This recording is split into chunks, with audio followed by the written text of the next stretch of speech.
Hello and welcome to Active Bryant Fitness Systems. Thank you for clicking on the video. Please subscribe. And this video is all about the Mike Mentzer method of one set to failure.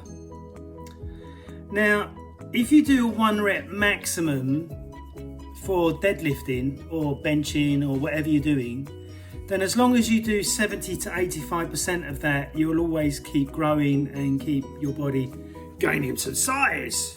But if you do 1 set to maximum failure, I think this will be a good thing for anybody to do that's new to exercise.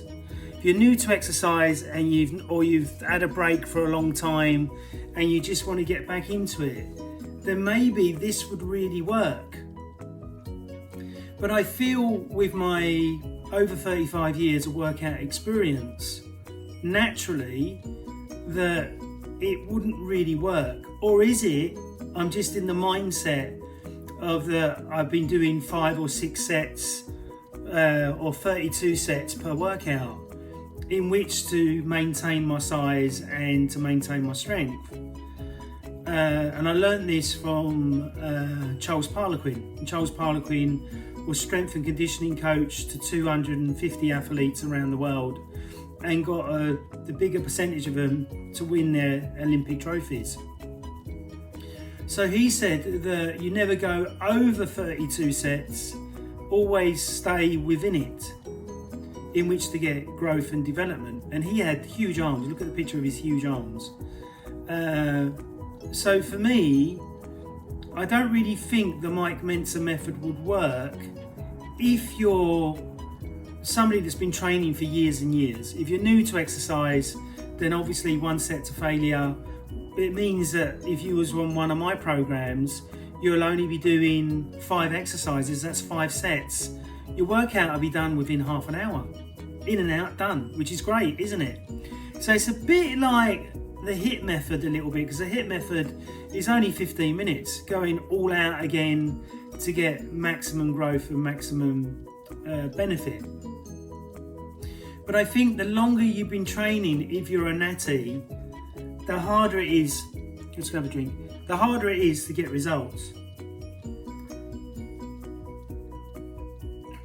Because of the amount of years you've been putting into the gym. So you should have good size, you should have good definition if you've been training for years and years and you've been doing it right. So I would like to try the Mike Mentzer method for like 1 month just to see what happens. But the only thing is I'm going to feel lazy because I like to get into a sweat, push myself, puffing and panting, screaming, really going for it. So it's going to be a bit different for me just to do 1 set of 1 exercise. So I'll probably still do 5 exercises only and still only do push and pull on separate days. I never do pull and push together, and I never just target one muscle. What's the point? Why would you target one muscle when all the muscles, all the joints are all interrelated with each other? Does that make sense? So if you're training your bicep, you are training your shoulders and your tricep a little bit when you're training your bicep, because it's having to, the other supporting structure has to support everything. Does that make sense? So this is why I believe that the bodybuilding training of, doing 50 sets on your chest, then they wonder why they're not growing, because they're overdoing it. And 2, their benching won't go up because they're doing too many exercises. Does that make sense? And this is where Arnold and the good bodybuilders in the early 70s and 80s and the 60s, they all had records in, in powerlifting. So they needed to get the muscle strong, but then they needed to get volume in the muscle, and that's what the bodybuilding does. Does that make sense? And this is how I made my arms grow, by doing, I went up to, 67 kilo bicep curl. Then I do hammer curls, then I do reverse curls in which to get the volume in there. Does that make sense? But still always going for max strength on the arms in which to get size. Does that make sense? And you've got to remember that if you're training the tricep is the bigger muscle. So it's got 3 heads. So if you train the tricep super hard, compared to the bicep, your arm will look a lot bigger. But to get that huge peak that Arnold had, I don't think you can do that naturally. I think you can only do that with drugs. Because you've got to remember that when you're training naturally, your growth over a year is like 20%, but when you're on gear, it's 40%. So the difference is huge. And I think the other thing that Mike Mentzer did as well is that, yes, he should have won the Olympia when he was competing against Arnold, without a doubt. But Arnold was a personality. Arnold signed a contract. Arnold was being paid in advance.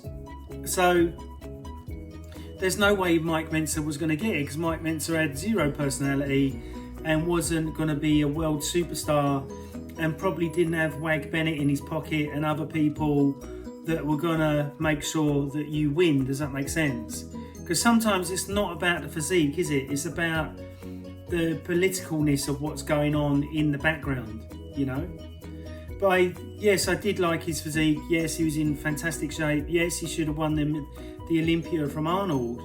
And I definitely agree with a 4-day split. So I train Monday, Tuesday, Wednesday, Thursday off, Friday, Saturday. And then I keep switching it around so the body keeps guessing, but always doing the 4 days. Does that make sense? So I will try the 1 set to failure and see what happens. And see how much my poundages go up in weights, as in the weights that I'm lifting. Does that make sense? I'm a bit restricted because I train at home all the time.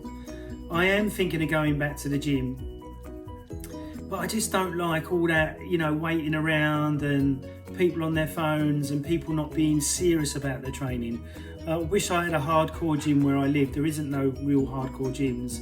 They're all fairy gyms. I call them fairy gyms because the guys like spend more time talking than what they do training and sweating, if that makes sense. So I will give it a go, and I'll let you know what happens in the 4 to 8 weeks that I'm going to try it. But I've got to get my head around it because I'm used to doing 32 sets and really going for it. Obviously, doing 1 set, you can go for it even more, knowing that you haven't got any more to do after. Does that make sense? Because even at age 54, it's still a mental push to get through the 32 sets, and that's what I like about it, is that I've got to push myself to do it. I've got to push myself to do YouTube. I've got to push myself to read 1 book a week. I've got to push myself to do my marketing online and everywhere else that I do it. Does that make sense? So I hope you've enjoyed this video. Please subscribe to the YouTube channel, and thank you for listening. And let me know what you think about the 1 set maximum, and then push pattern, pull pattern, and only training 4 days a week, never no more than that. I don't see any point. Why do you want to be in the gym 6 days a week? Unless you're in there perving most of the time. Thank you, please subscribe, bye.